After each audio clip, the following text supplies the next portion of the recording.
The Value-Added Producer Grant Program is authorized and most recently amended by the Agricultural Improvement Act of 2018. This is more commonly known as the Farm Bill. The regulation that governs the program is 7 CFR 4284. The 4284 regulation itself covers several programs, and the VAPG program specifically is under Subpart J of the 7 CFR 4284.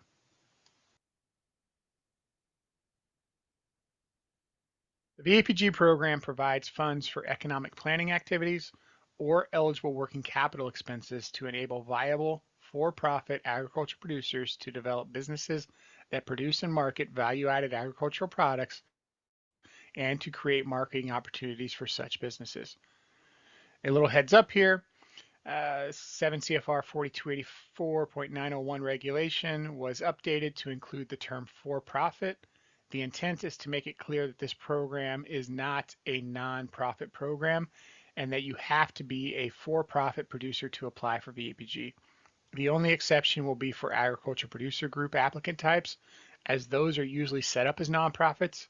However, agriculture producer groups are typically formed for the benefit of ag producer members, where increased revenues and increased customer bases flow down to the individual producers. Additional little side note here, you'll notice as we work our way through the presentation that we've included some regulation updates. This is to help familiarize yourselves with the changes to the program regulation, as well as to help locate those regulations in the future. So there's always a few misconceptions about this program, so here are some reminders of what the VAPG program is not intended for. It's not a job training program or intended to teach people how to farm. There's no technical assistance or R&D parts to this program. It's also a grant program and not a loan program. And then the final thing is that it's not intended to be a continuous stream of capital. These are supposed to be viable projects that maybe just need a little kickstart, a little injection of capital so that they can get going. And then once the grant comes to an end, they can sustain themselves without this continuous stream of capital coming in. And then one thing you should always remember that this grant is intended to assist producers with processing and or marketing needs around a post-harvest value-added product. The VAPG program notification and the actual application window for fiscal year 2025 are still being worked out. We are tentatively looking at opening VAPG on January 15th with a close date of April 15th, which works out to about a 90-day application window. But again, we are still working through the notice process on our end and are a little delayed due to the updated regulation and the new grant application portal that's coming online. More later in the presentation about the new grant application portal. But for now, and just as an FYI, in subsequent years, the program window will be standardized and the application window will open on November 1 every year and then close on February 15th. This standardized application window is new to the program regulations this year, and I think you can look at, 7 CFR 4284.933 for the language on that application window, or I should say standardized application window in the future.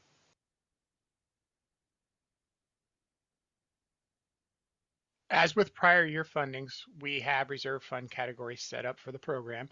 Reserve funds are covered in 7 CFR 4284.916, and the reserve fund eligibility is covered in 4284.932. Each reserve fund category listed here has 10% of the annual funding set aside for them. Of the 4 reserve fund categories, only the persistent poverty set aside is automatic. For this one, if your project is in a county with persistent poverty, over the last 3 decennial cycles, your project will automatically be considered for this reserve fund. For the other 3, you would request priority consideration for them as part of your application. And then one thing, and apologies here, I think I said 4284.932 for reserve fund eligibility. I meant to say 4284.923. New this year is a food safety reserve fund category. Within the updated regulation, we've included a food safety definition. This definition is a standardized USDA definition and not rural development specific. The definition itself refers to conditions and practices that preserve the quality of food to prevent contamination and foodborne illnesses. This reserve fund category is for applicants where more than 50% of the project costs are for post-harvest food safety purposes related to the processing and/or marketing of a value-added agricultural product. That said, please keep in mind that food safety is an evolving area for VAPG, and you can include food safety expenses with any application. It's only for those applying for this reserve fund category where more than 50% of the project costs need to be for food safety purposes. Because food safety is new to everyone, we put together a short list of food safety expenses we believe to be potentially eligible for the program, but this is not intended to be an all-inclusive list. As we learn more about food safety and what producers' needs are in this area, we will add to the examples and include those on the eligible list of examples. From our perspective, though, when we're thinking about food safety, if you can directly relate an expense to the post-harvest processing and/or marketing of a value-added agricultural product, it's probably eligible. If you're unsure if it's eligible, reach out to the program staff and we'll help you make a determination on the eligibility of it. So that said, here's some examples of eligible expenses that we see. Food safety training for post-harvest related activities and value-added processing is probably fine. Audit certification training for eligible applicants as well as their designated employees is probably going to be fine as well. USDA GAP audits or certification expenses are probably going to be fine. And then any other voluntary program or certification program that's completed by a third party is probably going to work as well. And then the last one there is going to be food safety related expenses. Okay, so we'd also like to emphasize what we'd consider ineligible food safety expenses with a short list of examples here. So infrastructure improvements, construction are probably not going to work for the program. Any processing, packaging, or packaging equipment requiring plumbing, electrical, or facility alterations is probably not going to work. Pre-harvest or harvest activities, again, those are not going to work. And then soil and irrigation water testing, those kind of activities are not going to work as well. But again, and as with the eligible expenses, this list is not meant to be all-inclusive. Keep in mind when putting this list together, we had to consider what was specifically called out in the program regulation as being ineligible. And any expenses that basically plans, repairs, rehabilitates, acquires, or constructs a building or facility, and that includes a processing facility, that are agricultural production related or that aren't post-harvest value-added processing and marketing related, aren't eligible for the program. I'd strongly encourage everyone to take a look at 7 CFR 4284.926 for a list of ineligible expenses or activities related to the program. Let's talk about what makes an applicant eligible.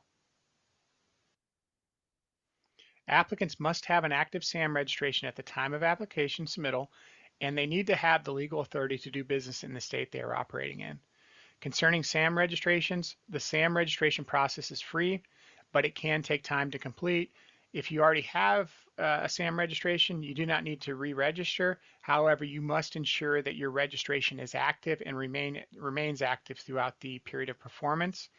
It's probably a good idea to start the registration process at least 1 month out if you need to start it from scratch, because you want to make sure it's completed before the application deadline comes and goes. As with prior years, we have 4 eligible applicant types you can apply under with one slight change. Agricultural producer is the new independent producer. In the past, if you were applying under this one, you would apply as an independent producer, but now going forward into the future, you're going to apply as an agricultural producer. We found that in the past, the term independent producer and agricultural producer were confusing, and what we really meant the whole time was agricultural producer. So moving forward, the term agricultural producer, independent producer, or producer have the same meaning. And the definition in 7 CFR 4284.903 has been updated to state that. The other applicant types that you can apply under are agriculture producer group, the farmer rancher cooperative, or the majority controlled producer-based business venture. All those are unchanged. To be eligible for the program, you must meet one of those applicant type definitions. Agriculture producer is the most applied for applicant type, and as I mentioned before, agricultural producer, independent producer, or producer means the same thing. So when you take a look at the definition of an agriculture producer, most of you listening in today are going to apply under this applicant type.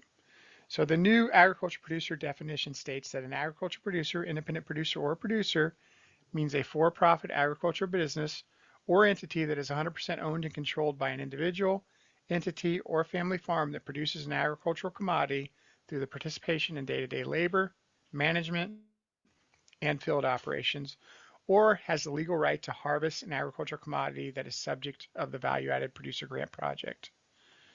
We did place an emphasis here, you see it underlined, on family farm as there was an update to the program regulation and specifically to the family farm definition. So family farms now include family member owners who are involved with business and or strategic management, and those folks are now eligible for the program, even if they don't necessarily get involved with the ag production. Some examples of this might be family member owners who do not market or who do marketing or bookkeeping, but don't necessarily do the milking of the cows or harvesting of the fruits and vegetables. If they are involved with the business and or the strategic management of the ag production, that's okay in a family farm situation. This, however, is only for family farms and not for situations where you have non-family member owners who are not involved in ag production. The agricultural producer applicant type also includes those who are looking to form a steering committee or apply as a harvester. Steering committee applications are very uncommon, but a steering committee is an unincorporated group comprised wholly of specifically identified agriculture producers in the process of organizing into one of the program eligible applicant types. If selected for an award, applicants who applied under steering committee must form an eligible legal entity prior to the execution of a financial assistance agreement. Harvesters, on the other hand, that's a very commonly applied for applicant type under the agriculture producer applicant type heading, and that includes those individuals or entities that can demonstrate the legal right to harvest more than 50% of the primary wild agricultural commodity for a project. Under this one, I've got some examples for you, and basically a timber harvester that demonstrates the legal right to harvest timber from the forest, but does not cultivate the trees or forest crops. They're probably going to be fine and eligible for the program. Another example would be a commercial fisherman who harvest aquatic organisms from uncontrolled or wild fisheries that naturally exist in the oceans, lakes, rivers, or streams. Those are going to be fine as well. An example of an ineligible harvester would be a third party who collects slash from the timber landing to produce energy, but does not fell or harvest the trees. Those folks are not going to be eligible as a harvester. All right, so the second applicant type option is the agricultural producer group. This is a formal nonprofit membership organization that represents eligible agriculture producers and operates with a mission that includes working on behalf of their members so that the benefits of the project directly impact the bottom line of the agriculture producer members participating in the project directly. For this applicant type, the majority of the applicant's membership needs to meet the definition of an agriculture producer, and then the majority of the applicant's board of directors needs to meet the definition of an agriculture producer. The third applicant type option when you're applying is the majority controlled producer-based business venture.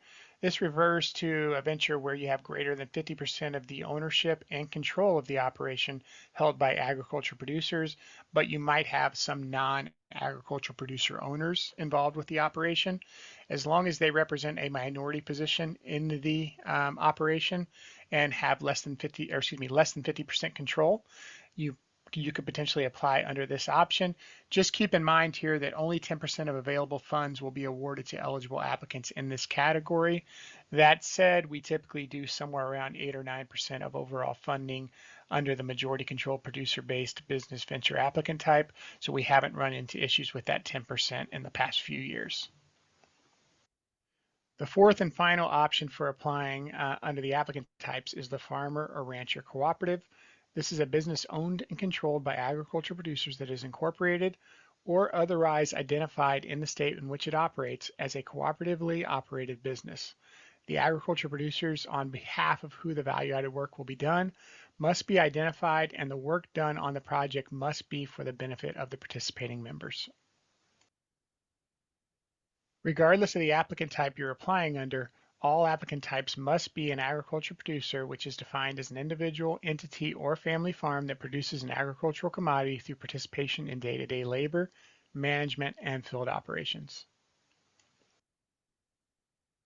In addition, all 4 applicant types must currently produce and own more than 50% of the agricultural commodity that is used for the value-added agricultural product. They must own the product from its raw agricultural commodity state through the production of the value-added product. And then all applicants must, when applying for the working capital grant, document the quantity of each agricultural commodity that will be used for the value-added agricultural product. And they must express that in an appropriate unit of measurement, such as pounds, tons, bushels, to demonstrate the scale of the applicant's project. Now, applicants who produce the agricultural commodity under contract for another entity but do not own the agricultural commodity or value-added agricultural product produced are not considered agricultural producers and therefore not eligible for the program.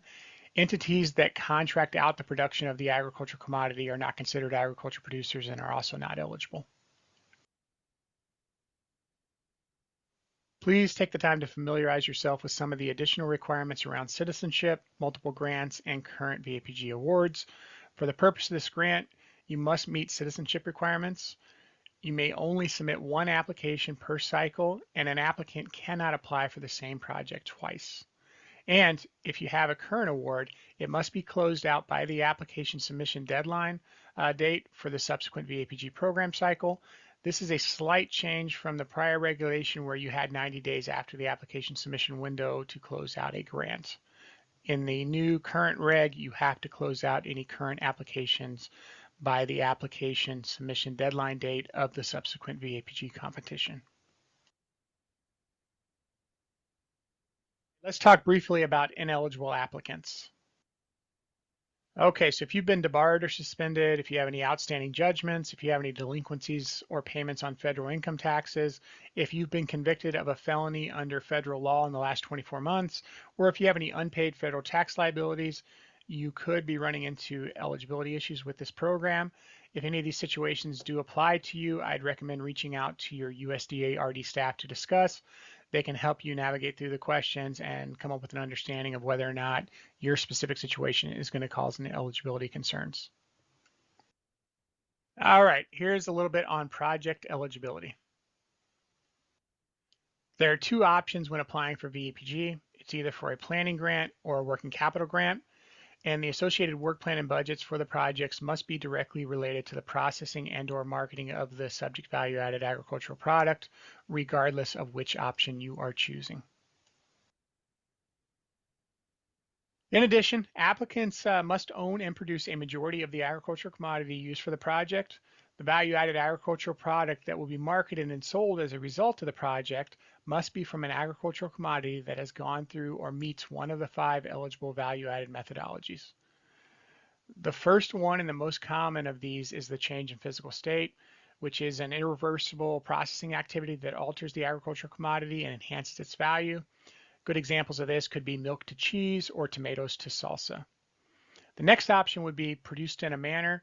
Now, produced in a manner is something that results from the use of recognizably coherent set of agricultural production practices in the growing of the agricultural commodity so that it differentiates itself from similarly marketed products.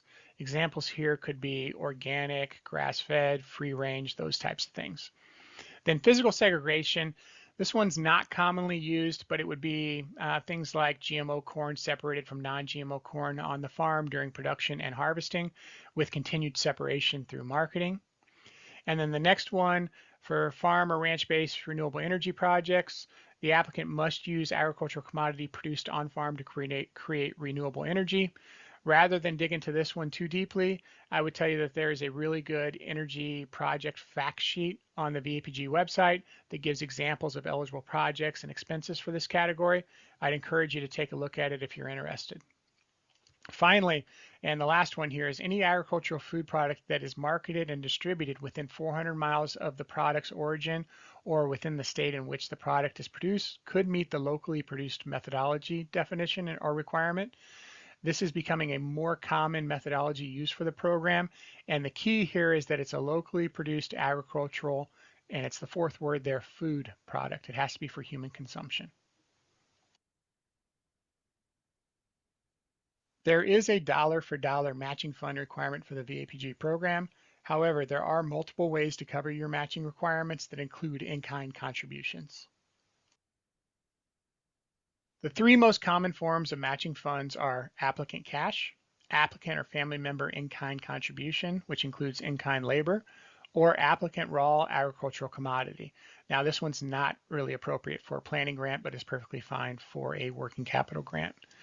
And also, you should know that in the updates to the regulation for applicant in-kind contributions, there is discussion in there about family time spent on eligible task and that it cannot exceed 50% of the matching fund requirements for the project. This used to say 25% of the total project cost, which caused confusion. We're hoping that the amended language where we say it's changed to 50% of the matching funds is a little bit clearer and less confusing. But the essence of it is that half of the match you are providing can come from in-kind labor from the applicant entity. Now, there's also an emphasis in the reg that the agricultural commodity contribution of match can be up to 100% of the matching funds. This one was often confused with in-kind labor and the cap restrictions on the in-kind labor. Agricultural commodity does not have an in-kind cap. Okay, so here are some less common forms of matching fund options that we see. You can apply third-party cash to a grant. You can also apply applicant loan or line of credit as matching funds on a grant. And then you can also apply appropriately valued third-party in-kind contributions or labor from a third party to match a grant. All of these are perfectly valid forms of matching funds, but just not commonly used. Keep this in mind when thinking about your matching funds. They must be equal to at least the grant amount and spent only on eligible expenses. They must be spent in advance of grant funds and be from eligible sources without any real or apparent conflicts of interest. Let's talk a little about allowable uses of grant and matching funds. Planning grant funds may only be used to pay a qualified consultant to conduct and develop a feasibility study, a business plan, and/or a marketing plan associated with the post-harvest processing and/or marketing of a value-added agricultural product. Planning grants may include or be for food safety related activities associated with a post-harvest product, but it must be for a post-harvest product and not ag production related. So a little bit about working capital grants. Working capital grants probably account for 85 or 90% of the applications we receive. Working capital grants can pay for costs directly related to the processing and/or marketing of a value-added agricultural product. Just like planning grants, working capital grants may include food safety related activities, but the expenses must be related to post-harvest food safety related activities and not ag production related food safety activities. So you can see on the screen in front of you some examples of eligible working capital expenses. I'll let you read those, but I did go through some of our past applications and pulled out some very specific examples, and I'm just going to read through some of these for you. But these are all some great examples of what we see in budgets on a regular basis. So some folks want to pay for processing labor.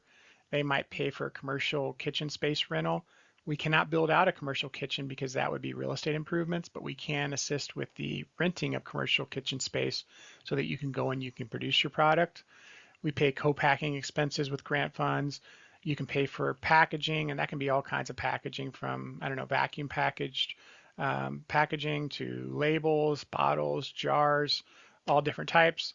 Various types of ingredients that you're going to need to produce your product. We can pay for the ingredients with grant funds. You can use the funds to pay for storage or cold storage. Now, we cannot pay you to store in your own cold storage or regular storage facility. But if you had to rent space or time in a cold locker storage facility, as an example, that can be paid for. This one's very common. We see this quite a bit. We can pay for advertising, and in today's modern world, you can do social media advertising. That can include Facebook, Google, but it can also include some of your old school type things like billboards, print ads, and such. But what it cannot include is it cannot include swag. So we can't print your farm's logo on a hat or a t-shirt or pins or whatever it is so that you can hand it out. The advertising has to be directly related to the value-added agricultural product that you are producing. We also see a lot of expenses around website development and hosting. Those are fine. Trade shows, conferences, those are good as well, but only if you're there to market the value-added product. We can't pay for you to go to a trade show to learn more about how to market your product. You have to be going there to market your specific product. Some people hire a sales team as long as it's non-owner, non-family members that you're hiring to be, your sales folks that are going to go out and market your product. That's perfectly fine. Transportation expenses for post-harvest processing activities are perfectly fine. So that includes shipping.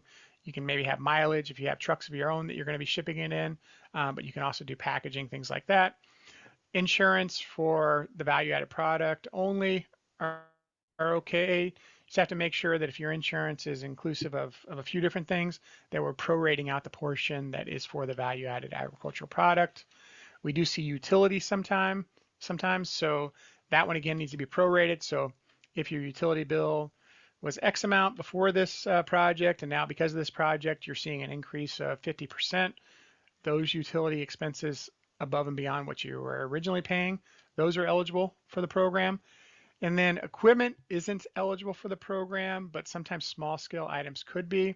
And the reason why I say small scale items is because the definition for equipment by federal government standards is anything with a useful life of 1 year and a value of $10,000 or more. If it's under that, it could potentially be eligible for the program.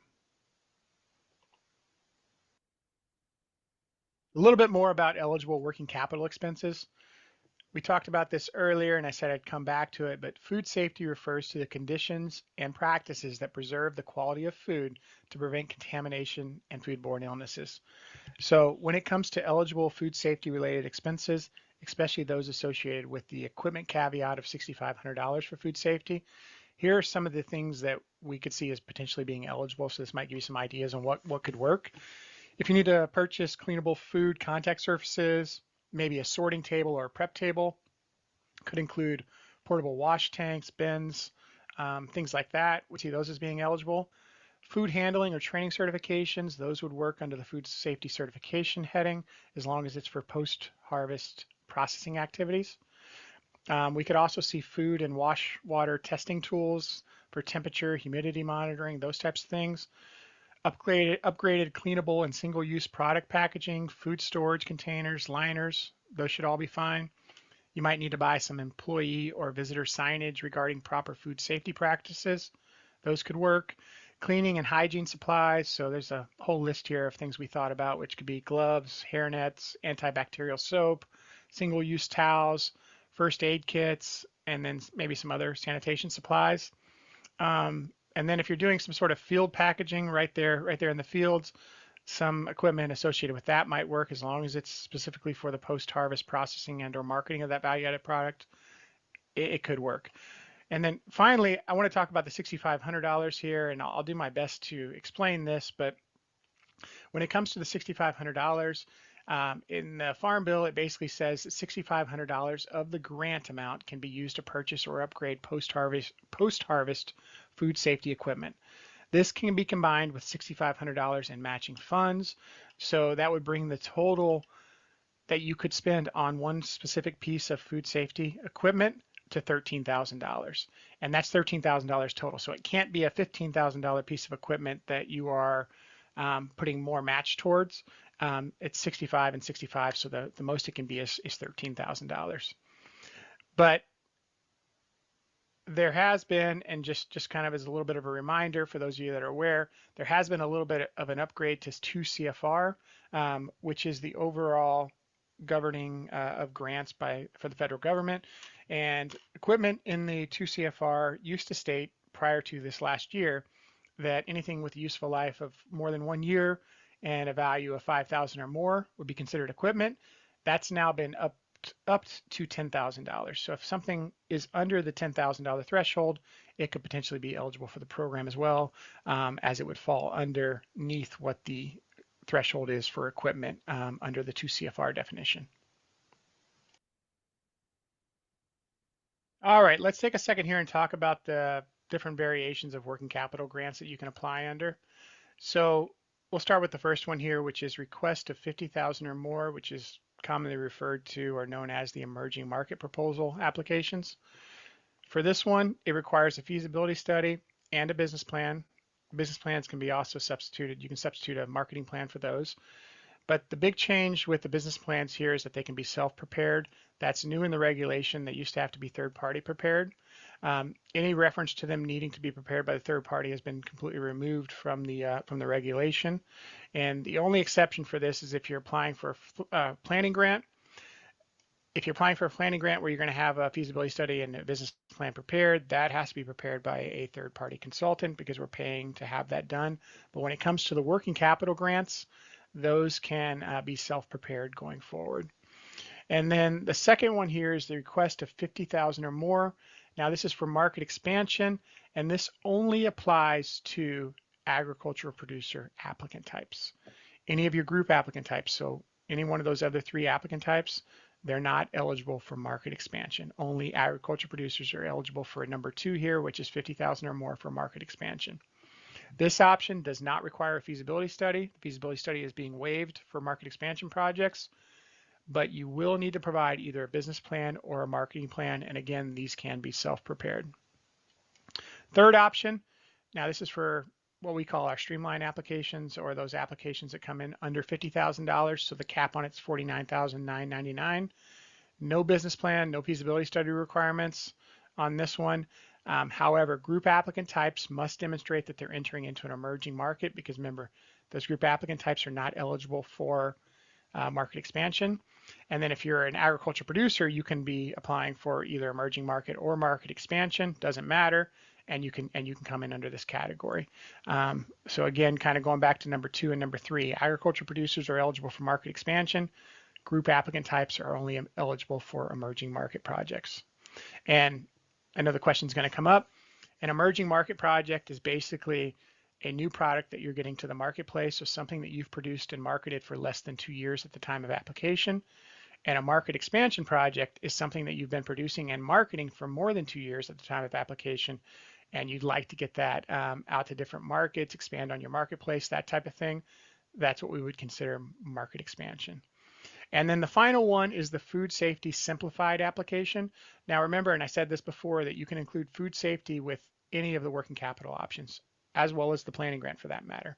But if you'd like to apply for a food safety simplified application, you can do that. With the food safety simplified application, there's no business plan or feasibility study requirements, but more than half of the expenses need to be related to food safety related activities if you're applying for this option. So of your total project cost, more than half of those need to be food safety related type of expenses. All applicant types are eligible, but group applicant types must demonstrate that their project related around the food safety application is emerging market. Again, they cannot be doing the market expansion. All right, application requirements. Starting in FY 2025, applicants will be using the grant application portal to submit applications for the VAPG program.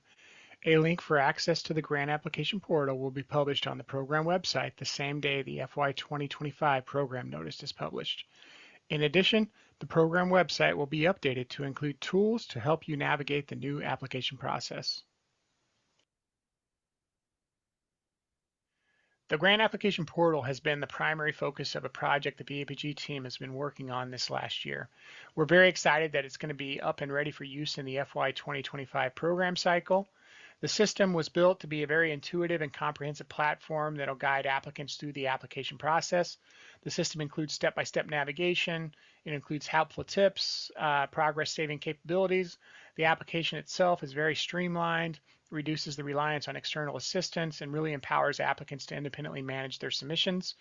We believe that this new digital approach is set to significantly accelerate the entire application process, and most importantly, greatly reduce burden on the applicants when completing the VAPG application. Something to know about the grant application portal is that applicants will need level 2 e-authentication access to log into the system. If you don't have an account already and you'd like to get one started, you can do so by going to eauth.usda.gov. The process for setting up an e-authentication account is very easy, and all the validations to create your account can be done right there on your computer and really within minutes. There used to be a requirement to go into a USDA service center to complete the e-authentication account setup, that is no longer in place. Everything, like I said, can be done within minutes right there on your computer. Many of you will be working with technical assistance providers or grant writers on your application, and the system is set up to handle that. Once an authorized representative from the applicant entity starts an application, they will then be able to add them as users to the application through the Manage User screen.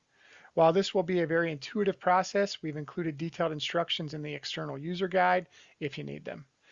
One thing you should probably note about this though is that users being added must also have a level 2 e-authentication account to be added to the system. Once they've been added, the user will have full access to your application. They will be able to make edits to your application, but only you, the applicant, can submit the final application. There is no limit to how many users can be added, and you can remove users at any time if you'd like. So I hinted to this a little bit on the previous slide, but an external user guide has been developed by the VAPG team for the grant application portal. The external user guide will be posted on the VAPG webpage and the links from the grant application portal for ease of access by all applicants. It will be a step-by-step guide, and it will be posted to the VAPG webpage at the same time the application notice goes live for the program. Again, we're hoping and estimating that that's going to be around January 15th. Talk about some of the changes with merit evaluation, or better known as scoring. The first thing the agency will do when we receive an application is we're going to review it for eligibility. Those applications that are deemed eligible will then move on to the merit evaluation part of the process, which is basically the scoring of the application. There's some slight changes to the merit evaluation scoring for FY 2025. Nature of the proposed project, that's always been criterion number 1, and that'll still be up to 30 points. Qualification of the project personnel, and then the work plan and budget, those are going to both be up to 20 points. The work plan and budget did move up to criterion number 3 there. And then criterion number 4, matching funds commitment. We've had that in prior years. Basically, the higher percentage of cash match that you have on a project, the more points you get for that section. New section though for this year is going to be prior VAPG assistance. If you have not received a VAPG award in the past, you can receive up to 5 points for your in the scoring section, and then it'll actually scale down from there. So if you've received prior VAPG awards, depending on how many you've received, the points will scale down from that point. And then there's also, and this will be the same as any prior year, there's going to be priority points. It's actually broken down into 2 5-point categories for up to 10 points. So the first set of priority points that you can get, and you can only get up to 5 points, and you basically, once you qualify for one of these items, you get the 5 points, and then and you'll be all set. You can't apply for it twice. But if you're a beginning farmer or rancher, veteran farmer or rancher, socially disadvantaged farmer or rancher, mid-tier value chain project, if you're a small, medium-sized farm structured as a family farm, or you're a farmer or rancher cooperative, you can receive up to 5 priority points for your application. And if you're a group applicant type who is also best contributing to new or expanding market opportunities for beginning farmers, veteran farmers, socially disadvantaged farmers, or small or medium-sized family farms, you can receive an additional 5 points. Okay, so I know that was a lot of information to digest, and I know that Mike has been answering some of the questions in the chat there, but I'll pause here for a second. Just kind of catch me up, Mike, on where you're at with the questions and see what we have. Sorry about that, Greg. We have about 11 questions left in here that haven't been answered. I've answered 28. So I don't know if you want to start going through some of them.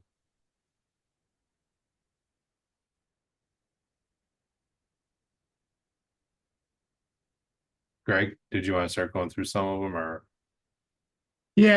I know you're back here, so just maybe some of the ones you got hung up on, and just kind of let me know. We can talk through them, or you're free to go ahead and answer them if you'd like.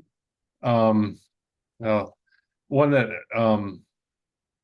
under a family farm definition, will a husband and wife who own the value add business be eligible as independent producers if only the husband is the owner of the farm? Wife is actually involved in the operation of the value add business, but only has ownership in the value added business. So as long as she would have 50% of the ag commodity coming into the value added business, I think we would be fine, right, Greg? Yep. Yeah, we'd be fine. Would a family member providing verification and matching cash for a project be considered a conflict of interest? We were deemed ineligible last year for this. Uh, um, I'd have to look further into that, but I don't think that would be, um, I'd have to understand a little bit more where the family member was. So maybe Stephen, if you want to contact us, Greg put up our contact information, give us a call. Yeah, and I'd You add to too. that one too, that I'd Yeah, want to actually see that ineligibility determination because that's not an ineligible activity. Contribution from a family member, if they weren't an owner, as an example, maybe an uncle, aunt, whatever it is, right? Um, that would be eligible. It might be considered third party match, but it's still matched right, nonetheless. So right. definitely, Stephen, reach out to us. On utilities, does utility cost for current post-harvest activity count, or is the difference between current electricity counts versus the increase more value-added product is produced? It would have to be for the utilities for your value-added product production. So somehow you're going to have to determine what your electricity usage is for your value-added product. Like for example, in one case, I had a kiln drying lumber facility that they put meters on the equipment that was going to be used for this kiln drying lumber, and then they were able to back out how many kilowatts being used for the drying of lumber. So it has to be only for the value add product. It can't be for your harvest activities or for your home or something like that. Yeah, and I would add to that that not your additional tourist activities, only the project related activities. Correct. So any expense that you have, regardless of utilities or whatever it is, has to be directly related to the specific project that you're applying for. So if it's utilities, it's only the overage for the project specifically. Is only one piece of equipment or multiple pieces of equipment that are each less than 13,000. I'm assuming that's going back to food safety, and it Yeah. is only the 6,500 that's how the farm bill was written, correct, Greg? Yeah, that's correct. So the Farm Bill, I think, says $6,500 of the grant amount. So if you apply for a maximum grant amount of 250, then $6,500 of the grant amount can go towards food safety related equipment. That can be matched with $6,500 of the applicant. And that's where we come up with the $13,000 number Yeah. from the match portion. Is a feasibility study required for emerging market proposal? Does it need to be prepared by a qualified professional? Answer is yes to both of those questions. Under variations on working capital 2, does that extend to harvesters? Greg, you're gonna have to, I don't remember. I was busy answering Oh, those, I so I didn't gotcha. know what. Yes. Yeah, I got what you're saying. So this number 2, if you guys recall, that was the market expansion. So that's applicants that are applying for more than $50,000 for a product that they've been marketing and selling for more than 2 years at the time of application. And that is restricted only to agricultural producers and apply under the agriculture producer heading. So yes, are eligible for option number 2, market expansion. And with that market expansion option, feasibility study requirements are waived. However, you will need to submit either a business plan and or a marketing plan, and that can be self-prepared going forward. Are you looking at the questions, Greg? Because that's the next question that's up here. Can they or cannot be prepared, Oh, self-prepared? no, I didn't see that. Sorry. Jumping ahead. That is actually a change. In the past, they had to be prepared by a third party. And the way we looked at it, it made more sense to have the business involved with putting together your business plan. So it can be self-prepared.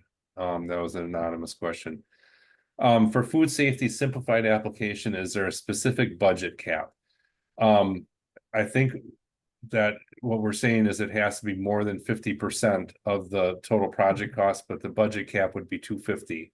Correct, Greg? Yeah, there technically is no budget cap. Just keep in mind, I would add this, that regardless of the fact that it's food safety, it still has to be related to a value-added agricultural product. Can't just be random food safety, requirements for the farm. You still have to tie it to a value-added agricultural product. But if you have a budget that's 100% made up of food safety related expenses, then yeah, that's perfectly fine.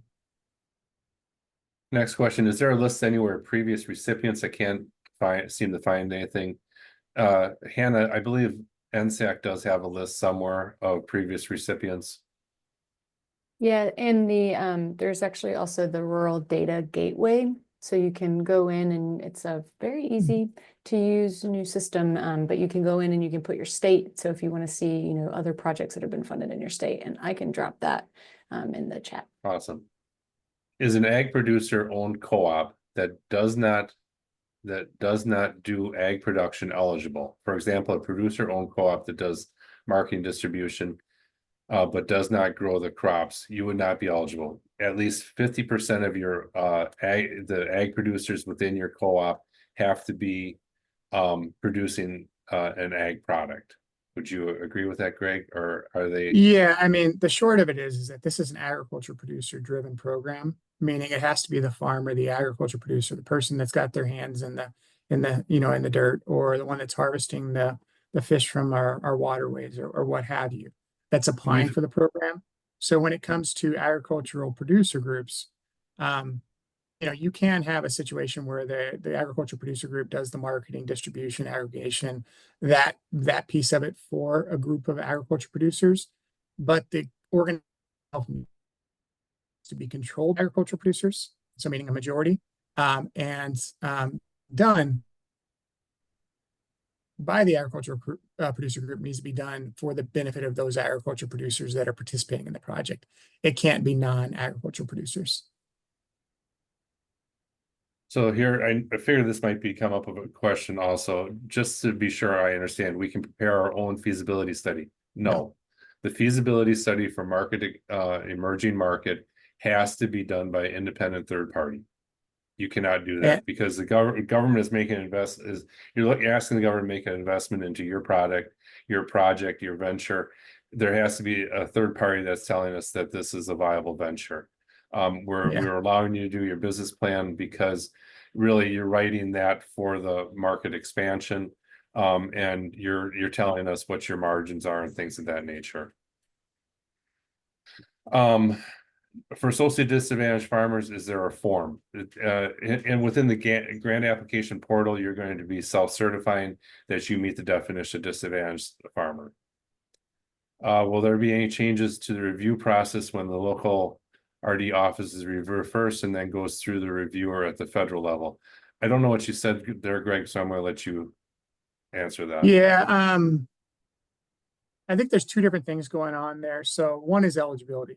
That will stay at the state office level, and the states will be reviewing the applications for eligibility. The national office doesn't necessarily review for eligibility. However, we do what we call a quality control, or QC, which is a random selection of applications, and we'll just double check them for eligibility to make sure the states are looking at them appropriately. So that's one phase, and I guess you maybe referred to that as phase one. And then the second phase, those applicants that are deemed eligible will then compete for scoring. So criteria number one is up to 30 points. You talk about the operational, technological, and financial aspects of the business. That'll get up to 30 points. Second criterion will be for key personnel involved with the project, up to 20 points. Plan and budget, that'll be up to 20 points as well.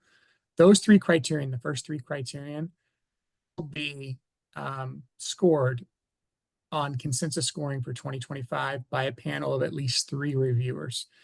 So they will come up with one score for each one of those criterion and one set of comments for each one of those criterion. So a consensus score. Then the criterion number 4, 5, and 6, which were the cash match, the prior assistance, and then the priority points. Those, because we have the new grant application portal system, will be scored automatically by the system and then validated by the state office employees. And so those are just matter-of-fact scoring, and like the first 3 criterion, the scores will be automatically applied for those final 3 criterion. And then the next question, sorry, previous VAPG awards gets you fewer points or more points? Fewer points. So if you have no prior value-added awards, you get more points. The more awards you get that you've had, the fewer points you get. Can you identify the second set of 5 priority points? And Greg, I think that's probably the more of the group applicant types. That's the group applicant priority points, correct. So if you're a group applicant type, one of those additional 3, and projects related around beginning farmers, small and medium-sized family farms, that type of thing. And it'll all be posted right there in the notice for you, as well as right on the grant application portal. All the verbiage will be there so you can understand it. And yeah, you can get an additional 5 points for that. Would a vegetable greenhouse be eligible? No, because under 42A4926, construction of something is not eligible, but I'd have you reach out to NRCS and talk to them with their equip program. They do have a cost share program with NRCS for you to look at. If you're a rancher trying to expand existing sales of cattle, high-end restaurants or their distributors directly would disqualify. Yeah, if you're looking at that would be a market expansion. If you've done that for more than 2 years, you would be able to qualify under market expansion. If you're smaller, you could look at a simplified application. What's the definition of newer beginning farmer? Less than 10 years. To confirm feasibility studies are no longer required for working capital grants of any size. No, that is not correct. Feasibility studies are required for emerging markets that are for products that are less than 2 years old and being marketed. Has the actual application questions and previous redundancies been changed? Has the actual application questions and previous redundancies been changed for 2025? In previous years, the questions were repetitive and confusing, so one is a bit more clear and straightforward. I believe that the grant application portal is going to be a lot clearer, a lot more straightforward. It's what, and I was answering questions, but I think what Greg probably told you is it's going to take you through only things that you are responding to. So it's going to be a lot more identified to you and not showing you stuff once you've answered a question. It's not going to give you the opportunity to look for things. So I think it's going to be a lot better for you. Yeah, I would also add that, I mean, when you go through the process, it almost seems like when you look at the old toolkits, if you're familiar with that, and you go through the new grant application portal, it almost seems like we're not asking all the questions anymore because it's so much more streamlined. Literally, from page to page, as you answer questions, only questions that pertain to how you answered a previous question will populate going forward. So it will be significantly streamlined from the old process that we did when we were using paper applications. Does starting a cow herd count for this grant? No, it does not. It has to be post-harvest. So once you own your cows and you're milking them and you or instead of selling your milk to the creamery, you're going to make cheese or ice cream. That's when the value-added program could start. This next question, Eleanor, I'd have you contact me to define mid-tier value chain. I can't do that here. There's not enough time to do that. Please contact me. Be more than happy to chat about the intricacies with mid-tier value chain. Also, a great fact sheet on the website. Take a look at that great. as well. Good idea. Thanks, Greg. I didn't think about that. My question is more about the current post-harvest electricity used versus post-harvest electricity used. Yeah, so I mean, if you got current post-harvest, I think what Melissa's asking is she's got current post-harvest activities. That's great. You know, using up electricity for those. And then you're applying for a new project. Now, this new project, whatever post-harvest activities are related to that project, that's the electricity that we can cover, not your prior bills. Will letter of supports be required this year? I think Greg probably told you that that scoring criteria was removed. So we are not looking for letters of support this year. Are we able to reach out to one of you to ask theoretical questions for working we want to apply for? Definitely. You have our contact, you have Greg and mine contact information. You know, the old adage, I'm from the government, I'm here to help. That's what we're here for. We're here to get the best applications in that we can. Letters and commitment supports are noted in the scoring criteria. They still required. Aren't noted. No, they are not, Maggie. We do not need letters of support. Couple more. Just to confirm, a third party is submitting multiple applications for a client. Does each individual client need to create an authorized e-auth, and does the client themselves need to? The third party cannot be submitting multiple applications. Let me answer that, Mike. Yeah, I think it comes down to a little bit about how the portal is actually structured. So the way the portal is set up, grant writers, technical assistance providers, maybe a university extension center employee, something like that, that's helping an applicant with their application, or for that matter, it could be another family member, owner of the farm, could be working on the application together. It's all set up to handle that. But the way the system is set up, the actual applicant has to start the application. And that's because when that person starts the application, it needs an authorized representative, somebody with signing authority for the applicant entity. When they start the application, they'll be the ones that are able to certify as well as submit and sign the application at the end through the grant application portal. So once they've started the application, then they then go to the manage user tab and add a grant writer, add a representative from the farm, whoever they're going to add, right, to the application. Once they've added you to the application, you will then have full edit access to that application. The only thing you will not be able to do as a grant writer going forward is certifying or submitting the final application, because again, that final submission is a certification and signing of the application by the actual applicant themselves. So Greg, we have several questions that are in here yet. I think we need to be mindful of people's times. It is 2:00. Do we want to continue, or do we want to try to answer these? Hannah, that's up to you, I guess. I mean, I'm happy to kind of go through a few more if you want. Folks want to stay on, but if you're good to go, you feel like you've got enough out of the call, I think you can drop off. Yeah, I think some of them are, Mike, I have seen some of them are kind of duplicates of previous questions asked. And then some of them are pretty specific where it does feel like the individual is probably better situated to reach out individually. But I'm available to stay on for a little bit longer as well. So we can. Why don't we just fly through a couple of them, Greg, and see if there's ones that funding a feasibility study. You can apply for a planning grant to do a feasibility study, but you can't apply for working capital and planning at the same time, Linda. So if you have questions, give us a call. Beginning of the webinar, it's all being recorded, so it'll be there. We don't have a deadline yet. We're hoping to have that out by the middle of this month. Platform must they be cleared by EOF? Yes, you have to have an authentication number to get into the grant application portal. Refrigerated vehicle, if it's under, vehicles are not eligible. We would not be able to purchase a vehicle. Well, that is. Yeah, let's clarify on that one. If you're renting a refrigerated vehicle and truly renting, that expense could be eligible. If you're talking about purchasing or your own vehicle, we cannot pay for that vehicle because that would be an equipment purchase. And if you do own it, though, and you're going to be using it for delivery of the value-added agricultural product, you can pay for the mileage, the usage of that vehicle for the purpose. So probably, maybe what the government per diem rates are for mileage and that type of thing can be reimbursed to you, but not the cost of the actual vehicle. Only if you're renting the vehicle. So that means no leased vehicles either that have purchase rights at the lease. Those would not be eligible. It has to be a true rental, something like a Ryder truck, or I don't know if they have refrigerated ones, an actual rented vehicle. Emerging market applicant doesn't need a business plan or feasibility study. Doesn't need a feasibility study. You will need to have either a business plan or a marketing plan to document your project. Well, wait, hold on.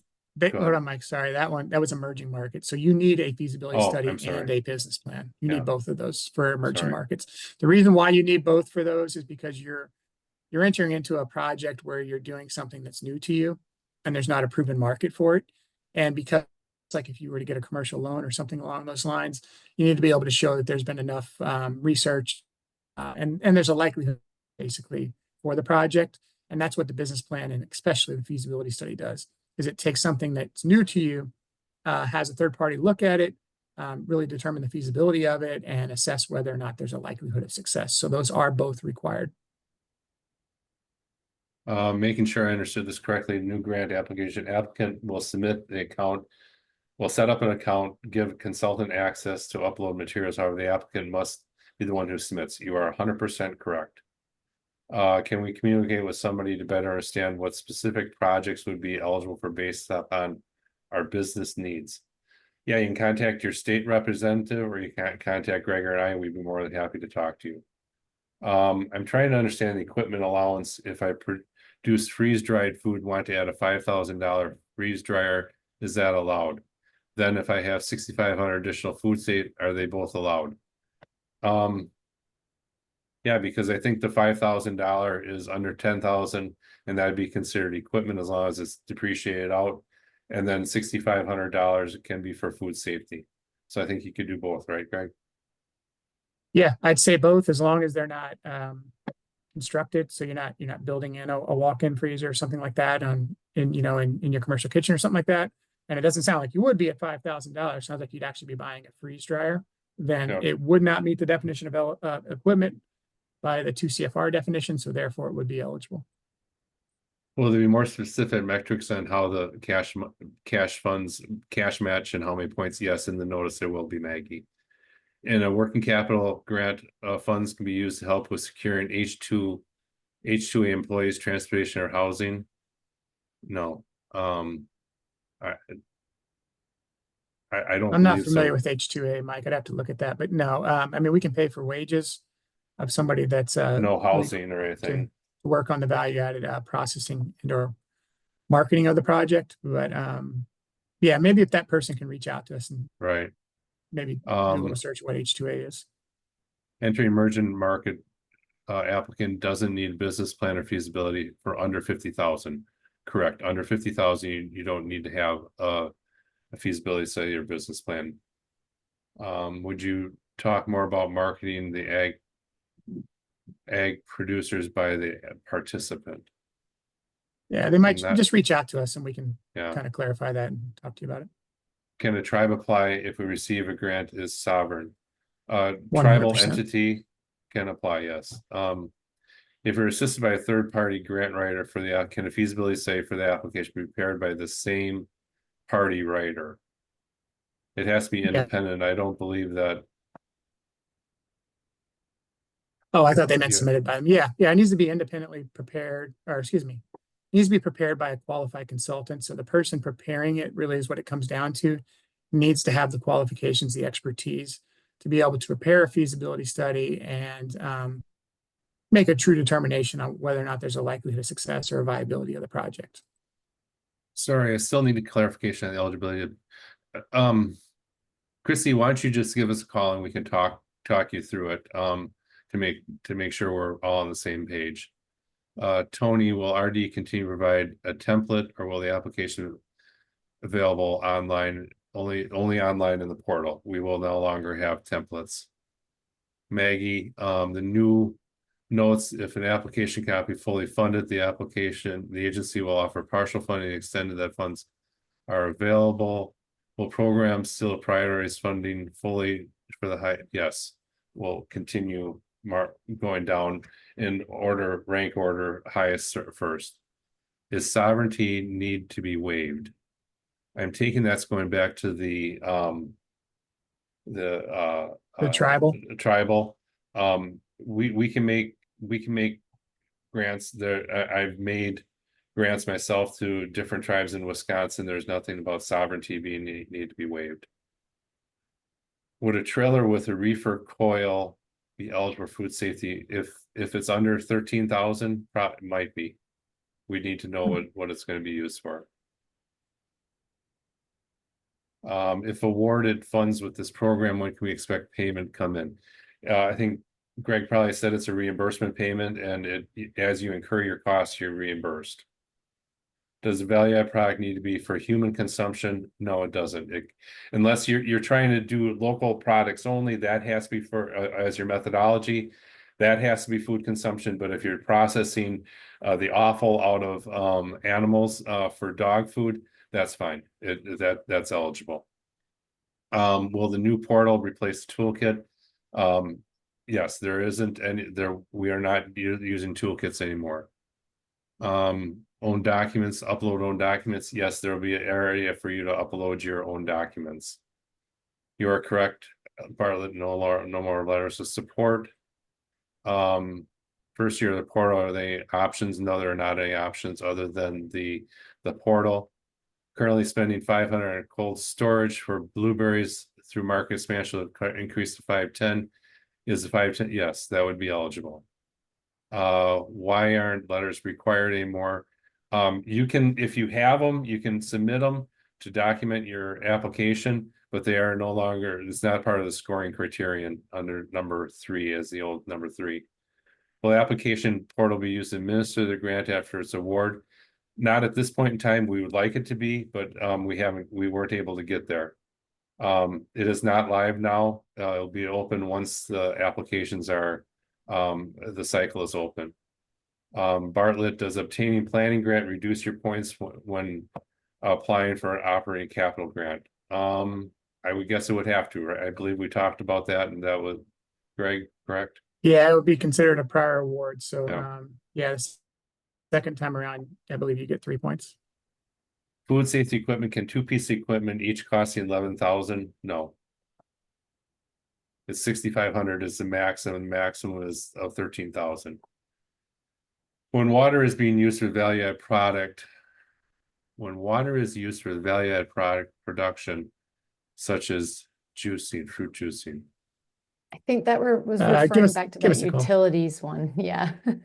or it might have been one where they're testing of water. Whoever that is, give us a call. Family farm that produces cucumbers is seeking funding for value-add business pickling relish. They have started the value on a new entity, but source all commodities through the family farm.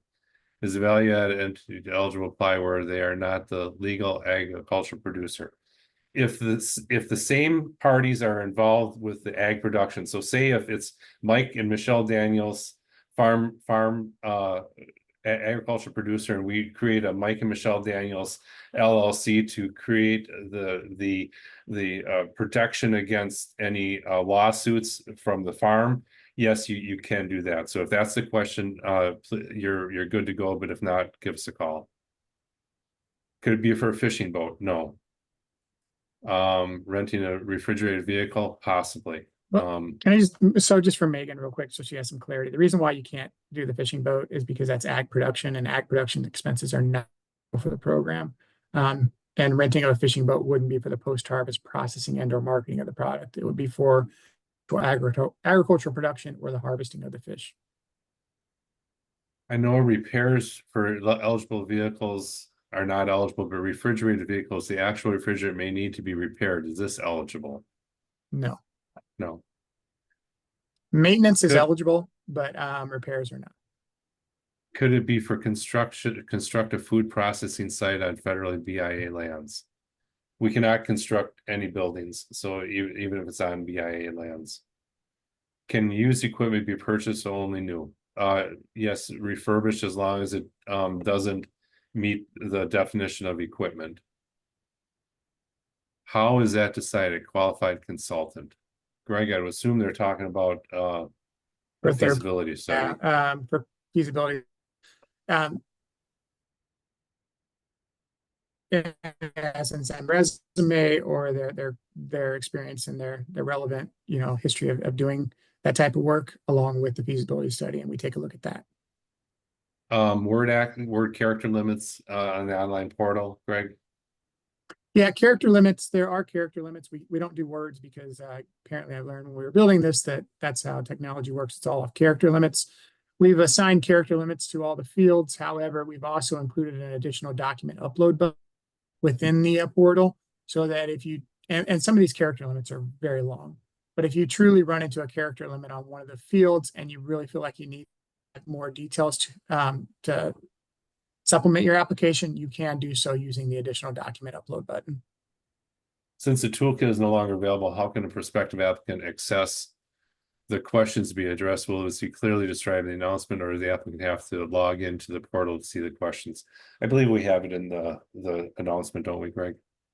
Yeah, they're going to be clearly in the announcement, everything that you need to provide, or I should say the notice. Yeah, you're going to have as much problem as folks did with the toolkits as an example. Again, it's very streamlined. It's a smart system, so it flows through the questions that are pertinent to you. It'll probably seem like a much shorter version if you're used to the old toolkits than what you used to fill out. Athens, yes. The notice that Greg is talking about will have everything broken down. If you have questions, get a hold of your state rep or one of us. We're more than happy to walk you through it. Can water purification be approved when the water is being used for value-add production, like in fruit juices? It was back to that. I need to look more into that.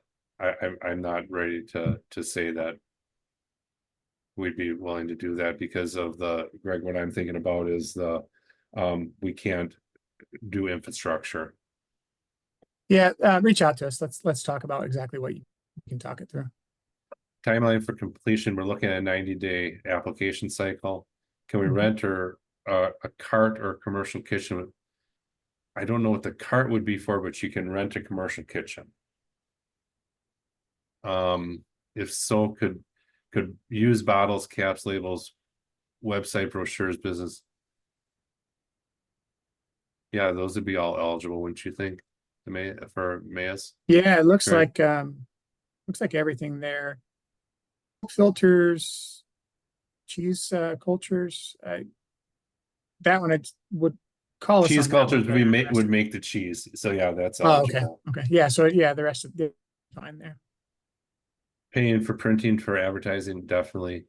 2025 be open. We're hoping yet this month. But we don't know. It's in clearance right now, and we're hoping to have it open yet this month. And we can just have that one on our, oh, I guess there's one clarification, but then I'm gonna just stop us that that'll be our last 90 question. days. 90 days is for actually. I think they're action Oh. about actual funding. Yeah. So Oh, it's probably a solid, so there's a 90-day application window and there's another 3.5 months or so after that before we announce the awards. We have to go through a review process for eligibility and then also the scoring and then come up with a ranking and determination for the awards. And that's, usually about a 3.5 month process there. well, thank you everybody that has held on for this. It's been a long time. I appreciate your patience. I know that we've kept you at 15 minutes past. So thank you for your attention and look forward to receiving a bunch of good applications this year in our new portal system. And as it All relates right. to Thanks, some of everyone. these other questions that for people ask for support, I highly recommend you reach out to your regional food business center, and we'll make sure to send that out as a resource for you to find yours if you don't know where it is, but they're providing support on these sort of things. All right. Oh yeah, I just noticed there's a couple extra questions came in when Mike said that. I'm gonna hit these last ones real quick. We're gonna stop at that one by Megan that came in at 12:16. Or actually, I guess that would be 3:16 East Coast time. So farm stand signage banners, if it's related to the value-added agriculture product, yes, 100%. Offering assistance, Hannah just talked about that. Templates will be available next. No templates. It's all application portal. I think you're going to find that application portal to be very intuitive and just much easier process. What about the end of life products and marketing costs and purchasing? Not sure what end of life, what you're referring to there, but marketing costs. Just give us a call, Megan. Let's talk through that one. And then I think it's just a bunch of thank yous after that. So yeah, appreciate it. So the portal, same day the application notice goes out, we're going to be posting it to the VAPG webpage. There'll be a link on there, and you'll be able to go in and just start your application the day that the notice goes live. Thanks, everyone. All right, take care. Be well.